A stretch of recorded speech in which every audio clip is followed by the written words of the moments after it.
नमस्ते। हम सब कोड लिखते हैं, पर क्या कभी ये सोचा है कि वो कोड जो हमारी भाषा में है, उसे एक मशीन कैसे समझ लेती है? ये तो एक जादू जैसा है ना? तो आज हम इसी जादू के पीछे के दो सबसे बड़े जादूगरों को समझने वाले हैं, कंपाइलर और इंटरप्रेटर। तो चलिए, सबसे पहले एक एकदम बेसिक से सवाल पर आते हैं। जो कोड हम लिखते हैं उसे एक कंप्यूटर आखिर समझता कैसे है? मतलब हम तो इंग्लिश जैसे शब्दों में लिखते हैं और कंप्यूटर वो तो सिर्फ 0 और 1 की दुनिया में जीता है। तो ये कनेक्शन बनता कैसे है? अच्छा, इसको समझने का सबसे आसान तरीका है एक रियल लाइफ एनालॉजी। सोचिए कि किसी को एक भाषा से दूसरी भाषा में कुछ ट्रांसलेट करना है। अब ये ट्रांसलेशन का काम ना दो बिल्कुल अलग-अलग तरीकों से किया जा सकता है। तो चलिए सबसे पहले तरीके पर आते हैं। मान लीजिए एक ऐसा ट्रांसलेटर है जिसे एक पूरी किताब ट्रांसलेट करने को दी गई है। वो क्या करेगा? वो पहले पूरी किताब शुरू से लेकर आखिर तक एक बार में पढ़ डालेगा। बिल्कुल यही काम करता है एक कंपाइलर। तो होता क्या है, कंपाइलर जो है वो हमारे लिखे हुए पूरे के पूरे सोर्स कोड को एक ही बार में उठाता है। मतलब पहली लाइन से लेकर आखिरी लाइन तक सब कुछ एक साथ स्कैन करता है और फिर पूरे प्रोग्राम का एक साथ अनुवाद कर देता है मशीन की भाषा में। हाँ, वही जीरोज और वंस में। तो इसका प्रोसेस बड़ा सिंपल है। देखिए, हमारा सोर्स कोड गया कंपाइलर के अंदर, कंपाइलर ने उसे प्रोसेस किया और बाहर क्या निकला? एक नई फाइल, जिसे हम मशीन कोड या एग्जीक्यूटेबल फाइल कहते हैं। और सबसे जरूरी बात यह है कि यह सारा काम प्रोग्राम को चलाने से पहले ही खत्म हो जाता है। तो सवाल उठता है कि इसके फायदे और नुकसान क्या हैं? देखिए, सबसे बड़ा फायदा है स्पीड, जबरदस्त स्पीड, क्योंकि सारा ट्रांसलेशन तो पहले ही हो चुका है, तो प्रोग्राम बस दौड़ता है। और तो और कोड में जो भी गलतियां हैं वो रन करने से पहले ही पता चल जाती हैं। लेकिन एक दिक्कत भी है, अगर कोड में एक कॉमा भी बदलना हो ना, तो पूरे प्रोग्राम को फिर से शुरू से कंपाइल करना पड़ता है। और ये जो अप्रोच है ये हमें देखने को मिलती है C++, गो और रस्ट जैसी पावरफुल लैंग्वेजेस में। ये वो भाषाएं हैं जिनसे बड़े बड़े हैवी ड्यूटी सॉफ्टवेयर बनते हैं, जैसे कि गेम्स, ऑपरेटिंग सिस्टम्स, मतलब वो जगह जहां परफॉर्मेंस ही सब कुछ है। ठीक है, तो ये तो हुई कंपाइलर की कहानी। अब आते हैं हमारे दूसरे किरदार पर, जो इससे एकदम उल्टा काम करता है। मिलिए इंटरप्रेटर से, जो कि हमारा लाइव ट्रांसलेटर है। अब ये जो इंटरप्रेटर है, ये कंपाइलर की तरह पूरी किताब एक साथ नहीं पढ़ता। नहीं, ये क्या करता है, ये कोड की एक लाइन पढ़ता है, उसे तुरंत ट्रांसलेट करके चला देता है।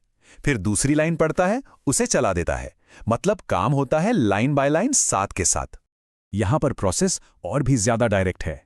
हमारा सोर्स कोड सीधा गया इंटरप्रेटर के पास और उसने उसे फौरन चलाना शुरू कर दिया। बस, यहां कोई अलग से .exe या मशीन कोड वाली फाइल बनती ही नहीं है। तो इसका सबसे बड़ा फायदा क्या है? इंस्टेंट रिजल्ट, मतलब कोड लिखा और तुरंत आउटपुट देखा। और अगर कोई गलती हुई तो इंटरप्रेटर ठीक उसी लाइन पर बता देगा कि भाई यहां गड़बड़ है। इसीलिए सीखने वालों के लिए ये बेस्ट है। लेकिन सिक्के का दूसरा पहलू भी है, क्योंकि हर बार हर एक लाइन को चलते समय ट्रांसलेट किया जा रहा है, तो ओवरऑल स्पीड थोड़ी कम हो जाती है कंपाइलर के मुकाबले। और यही कारण है कि पाइथन, जावास्क्रिप्ट, रूबी, PHP जैसी भाषाएं इतनी ज्यादा पॉपुलर है, खासकर वेब डेवलपमेंट और डेटा साइंस जैसी फील्ड्स में।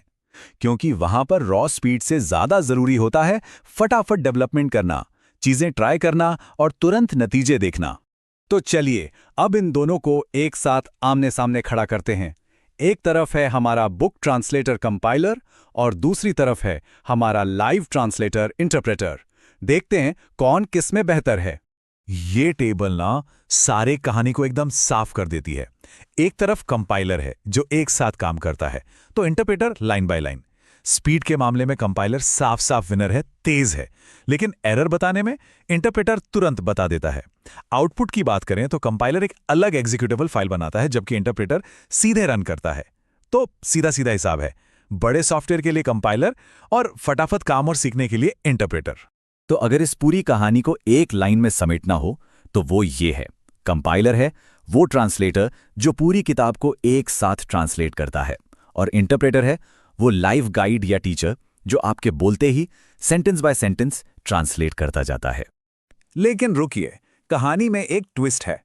क्या हो अगर मैं कहूं कि आज की दुनिया में मामला इतना ब्लैक एंड व्हाइट नहीं है, कि ये हमेशा या तो कंपाइलर या इंटरप्रेटर वाली चॉइस होती ही नहीं है। यहाँ एक बहुत ही मज़ेदार बात है जो ज़्यादातर लोग नहीं जानते। आज की जो मॉडर्न प्रोग्रामिंग लैंग्वेजेस है ना, वो असल में ना तो 100% कंपाइल्ड हैं और ना ही 100% इंटरप्रेटेड। ये लैंग्वेजेस असल में दोनों का बेस्ट लेती हैं, एक हाइब्रिड अप्रोच अपनाती हैं।